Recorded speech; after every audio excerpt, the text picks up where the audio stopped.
Today, we're going to dive into the life and accomplishments of one of history's most iconic figures, Napoleon Bonaparte. So, buckle up, and let's explore the life of this remarkable conqueror. But before we begin, don't forget to subscribe, help us grow our channel. Napoleon Bonaparte was born in Corsica in 1769.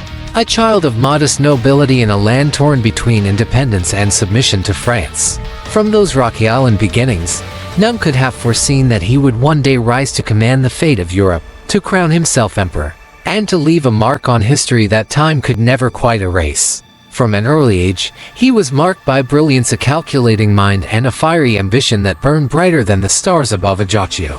He entered military school in France, an outsider with a thick Corsican accent and little money, but he rose quickly, propelled by his unmatched aptitude for strategy and the iron force of his will. By the age of 24, he was a general, his name already whispered with a mix of awe and dread. His meteoric rise began with his stunning campaign in Italy, where he took a ragged army and transformed it into a blade of conquest. Against the Austrians, he did not merely win battles, he reshaped the map. It was not luck, nor even boldness, but genius.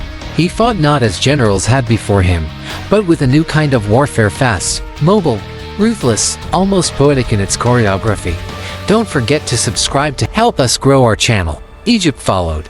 Though the campaign was strategically flawed, it birthed the legend of Napoleon the Visionary, the explorer, the man who looked beyond Europe toward empire and eternity. And when he returned to France, he found the Republic weakened, fractured. It was there, in a coup d'etat swift as a sword stroke, that he seized power. In 1799, he became first consul. By 1804, he was emperor. He crowned himself at Notre Dame, in a moment both symbolic and defiant. No pope or monarch would place authority upon him. He was authority, and under his rule, France flourished. He reformed the legal system with the Napoleonic Code, a body of civil law that endures to this day, not just in France but across the globe.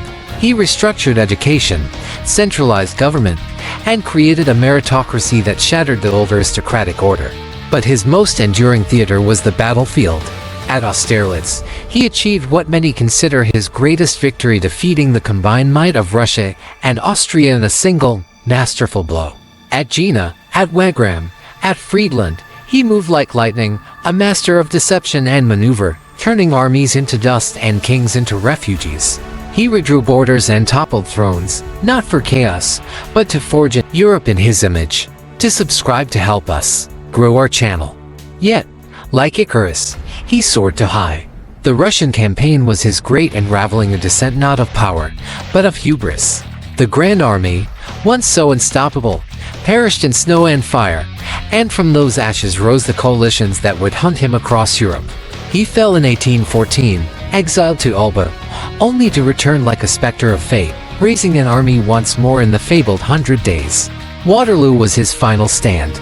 A masterful strategist, betrayed by weather, chance, and the iron will of his enemies. He fell again, this time for good, and was sent to the windswept rock of St. Helena, where he would live out his days in exile, dreaming of glory, rewriting history in his mind as the Atlantic roared outside his window. But Napoleon Bonaparte was more than a general, more than an emperor. He was a force of nature, a symbol of possibility and peril, a man who shaped and aged through the sheer magnitude of his ambition. Even now, centuries later, his name evokes a strange fire mingling of triumph and tragedy, of genius and downfall. He did not merely live. He ignited the world. Don't forget to subscribe, help us grow our channel. Napoleon Bonaparte, exploring his quirks, secrets, and contradictions. So, let's get started. But before we begin, subscribe to help us grow our channel. Napoleon Bonaparte was a complex individual, known for his military prowess and political ambitions. But did you know that he had a few quirks and secrets that might surprise you? For instance, he was a voracious reader, often reading multiple books at once. He also had a penchant for gambling, which sometimes got him into trouble. One of Napoleon's most famous contradictions was his love for art and architecture, yet he ordered the destruction of countless works of art and buildings during his reign. He was also known for his love of music, especially opera, but he was not a musician himself. Napoleon's life was filled with highs and lows, triumphs and tragedies. He was a man of great ambition, but also of great contradictions. He was a military genius, but also a man of peace. He was a visionary, but also a tyrant. Napoleon Bonaparte was a fascinating figure in history, with his quirks, secrets, and contradictions making him all the more intriguing. Napoleon Bonaparte is a name etched deep into the marble of history: an emperor, a conqueror, a genius, a tyrant, a visionary. His legend towers over centuries, yet beyond the grand battles and gilded thrones, the man himself harbored secrets, quirks, and contradictions that are stranger, and in some ways more compelling, than the stories carved into textbooks. Don't forget to subscribe to help us grow our channel. He was not, as so often claimed, short. That myth lingers like smoke, but it's only half true. Napoleon stood around 5 feet 6 inches in French measurements average for his time. The confusion came later, from the difference between French and British inches, and from the sneering propaganda of his enemies, who needed to shrink him in stature to cope with the terrifying reach of his intellect. In truth, it wasn't his height they feared, it was the shadow he cast. His mind was a lightning storm. Napoleon could dictate letters to 6 secretaries at once, each on a different subject, all while reviewing maps or reading dispatches. His memory was said to be so prodigious that he could recall the names of thousands of soldiers, the geography of far-flung regions, and even the details of treaties he had only glanced at once. He read voraciously philosophy, history, science, law. In another life, he might have been a professor or a scholar. But the world gave him cannons instead of chalk, and so he rewrote its lessons with fire and steel.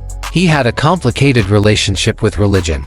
Though he restored the Catholic Church in France through the Concordat of 1801, it was not out of devotion, but calculation. "Religion is excellent stuff for keeping common people quiet," he once said. He wore faith like armor, useful when necessary, discarded when inconvenient. And yet, he always carried a copy of the Quran during his Egyptian campaign, and spoke with admiration for Muhammad as a great leader and legislator. He saw religion not as dogma, but as power. Don't forget to subscribe to help us grow our channel. Despite the immense bloodshed he unleashed, Napoleon was oddly tender in private. He adored children, and not only his own. He would stop on battlefields to comfort wounded young soldiers, weep at the death of comrades, and write passionate, longing letters to Josephine, his first wife, and the only woman who ever truly broke his heart. He divorced her, yes, but it tore him apart. "You to whom nature has given a beautiful soul," he wrote her once, "you who alone can move and rule my heart." And yet he betrayed her many times. His love, like his ambition, was overwhelming, chaotic, volcanic. He also feared of all things cats. That's right, Napoleon, who shattered coalitions and made emperors tremble, was said to suffer from ailurophobia. No one knows quite why. Some suggest a childhood trauma, others believe it was merely exaggerated gossip. Still, the image of the great general recoiling at the sight of a feline is irresistible in its irony. One of the strangest chapters of his story unfolded after his death in 1821. His body, buried on the lonely island of St. Helena, became the subject of obsession. When it was exhumed nearly 2 decades later to be returned to France, the corpse was found remarkably well preserved. Whispers of poison, of arsenic in the wallpaper, of conspiracy and murder followed like a trail of ghosts.